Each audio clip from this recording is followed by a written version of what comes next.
இந்த பொதுக்கூட்டம் வெற்றி பெற எல்லாம் வல்ல இறைவனை வேண்டிக் கொண்டவனாக அடுத்தடுத்து பேச்சாளர்கள் பேச வேண்டியிருப்பதால் அவர்களுக்கான வாய்ப்பு எடுத்து செய்வதில் மிக மகிழ்ச்சி அடைந்தேன். அனைவரும் ஒன்றிணைந்து ஒத்துழைப்பு தந்து ஆதரவையும் கீழக்கரை பொதுமக்கள் கூட்டமைப்புக்கு வழங்க வேண்டும் என கூறி எனது வரவேற்பை நிறைவு செய்தேன். முதல் தீர்மானமாக ஒன்றிய அரசு கொண்டு வந்த வகுப்பு திருத்த சட்ட மசோதாவை ரத்து செய்யும்படி இந்த பொதுக்கூட்டம் கேட்டுக்கொள்கிறது.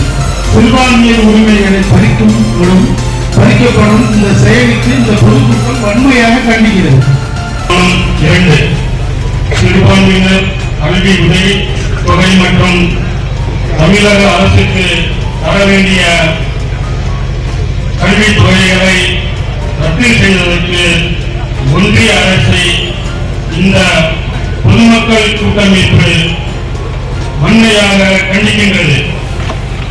இந்த தொகையினை உடனடியாக வழங்க இந்த கூட்டமைப்பு கேட்டுக்கொள்கிறது. 3.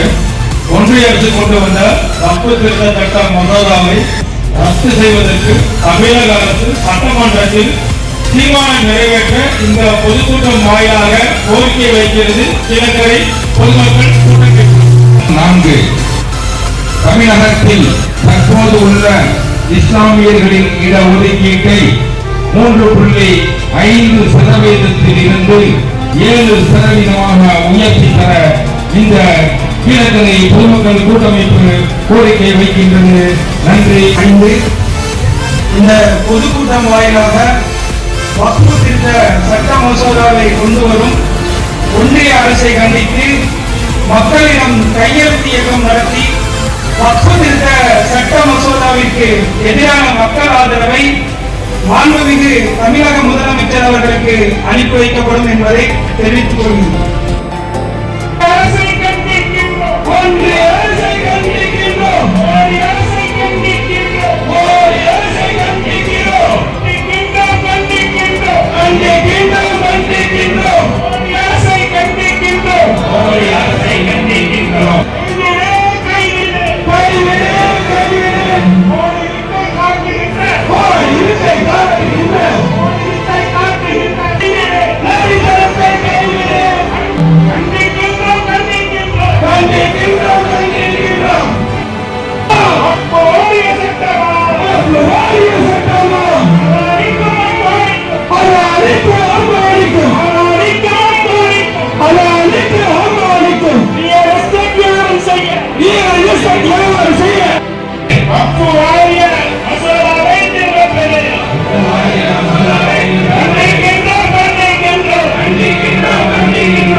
கட்சிகள் அமைப்புகள் போராட்டங்களை தொடங்கி இருக்கிறார்கள், செய்து கொண்டிருக்கிறார்கள். எனக்கு தெரிஞ்சு தன்னெழுச்சியாக ஒரு அமைப்பு கூட்டமைப்பு அல்லது ஊர் மக்கள் சார்பாக முன்னெடுக்கப்படக்கூடிய போராட்டங்கள் தான் அது கீழக்கரை பொதுமக்களுடைய கூட்டமைப்பு. சொத்துக்களை சூறையாடுவதற்காக கொண்டு வரப்பட்ட சட்ட திருத்தம் அப்படிங்கிறதோட நம்ம நிற்காம இந்தியாவில் வாழக்கூடிய இஸ்லாமிய பொதுமக்களினுடைய இஸ்லாமிய சமூக மக்களினுடைய வாழ்வியல் கேள்விக்குறியாக போகக்கூடிய ஒரு சூழலை உடைய சட்டம். தன்னுடைய கான்ட்ரிபியூஷனை கொடுத்து கணக்கு காண்பித்து அந்த கணக்கு ஸ்டேட் கவர்மெண்ட் ஒப்படைச்சா போதும்.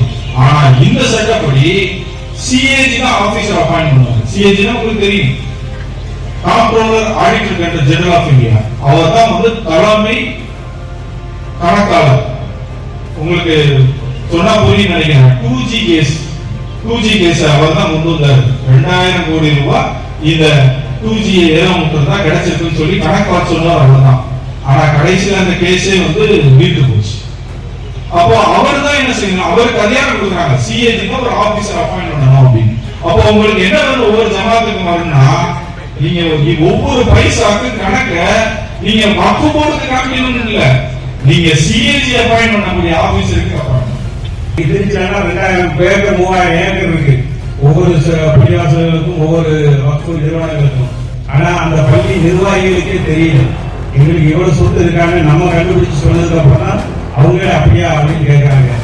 அதே மாதிரி இப்ப அந்த அரசுக்கு, ஒன்றிய அரசுக்கு என்ன ஒரு பெரிய வைத்தறிச்சல் அப்படின்னு கேட்டீங்கன்னா, உலகத்திலேயே ஒரு சொத்து யார் பெயருக்கு மாற்றப்பட்டாலும் எத்தனை வருடங்கள் ஆனாலும் அதை மீண்டும் மாற்றிக்கொள்ளலாம். இப்போ எனக்கு விற்கப்பட்ட சொத்தை நான் இன்னொருத்தருக்கு விற்கலாம்.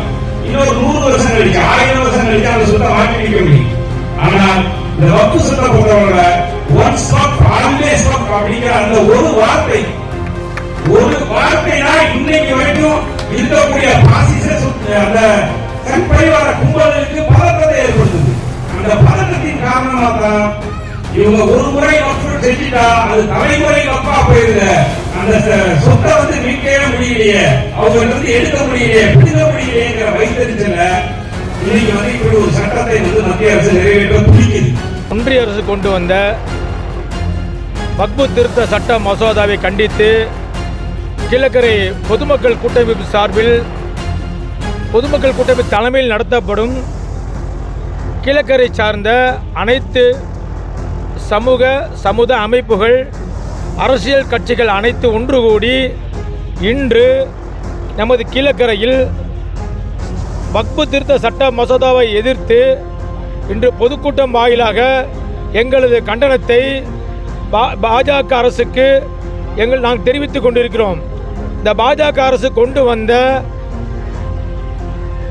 வக்ஃபு திருத்த சட்ட மசோதாவை கீழக்கரை பொதுமக்கள் கூட்டமைப்பு வன்மையாக கண்டிக்கிறது.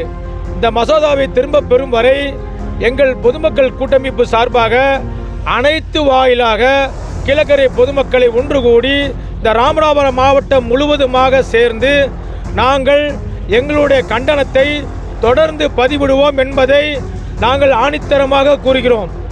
எனவே ஒன்றிய பாஜக அரசு இந்த சட்ட திருத்தத்தை மறுபரிசீலனை செய்து ரத்து செய்யும் வரை எங்களது போராட்டம் ஓயாது என்பதை கீழக்கரை பொதுமக்கள் கூட்டமைப்பு சார்பாக நாங்கள் தெரிவித்துக் கொள்கிறோம்.